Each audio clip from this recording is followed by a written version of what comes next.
ಲಕ್ಷ್ಮೇಶ್ವರ ಪುರಸಭೆ ಸಾಮಾನ್ಯ ಸಭೆಯಲ್ಲಿ ಸದಸ್ಯರ ಮಾತಿನ ಚಕಮಕಿ.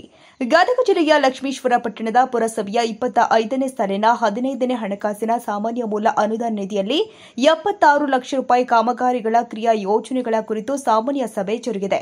ಸಭೆಯಲ್ಲಿ ಸದಸ್ಯರುಗಳ ನಡುವೆ ಭಾರೀ ಚರ್ಚೆ ಹಾಗೂ ಮಾತಿನ ಚಕಮಕಿ ಜರುಗಿದೆ. ಪುರಸಭೆಗೆ ಬಂದಿರುವ ಅನುದಾನವನ್ನು ಶಾಸಕರು ಸದಸ್ಯರ ಗಮನಕ್ಕೆ ತರದೆ ತಮಗೆ ಬೇಕಾದ ಕಡೆಗೆ ಅನುದಾನ ಬಳಸಿಕೊಳ್ಳಲು ಮುಂದಾಗಿದ್ದಾರೆ ಎಂದು ಆಕ್ರೋಶ ವ್ಯಕ್ತವಾಗಿದೆ.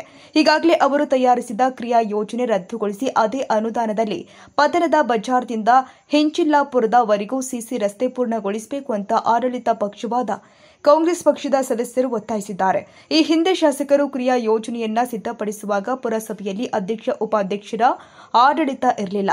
ಆಗಿನ ಆಡಳಿತ ಅಧಿಕಾರಿಗಳು ಕ್ರಿಯಾ ಯೋಜನೆಗೆ ಅನುಮೋದನೆ ಕೊಟ್ಟಿದ್ದು ಈಗಾಗಲೇ ಕಾಮಗಾರಿ ಟೆಂಡರ್ ಪ್ರಕ್ರಿಯೆ ಮುಗಿದಿದೆ ಎಂದು ವಿರೋಧ ಪಕ್ಷವಾದ ಬಿಜೆಪಿಯ ಸದಸ್ಯರು ವಾದ ಮಾಡಿದ್ದಾರೆ.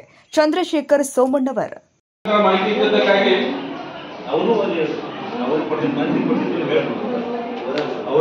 ಎಲ್ಲ ಸಂಘಟನೆಗಳು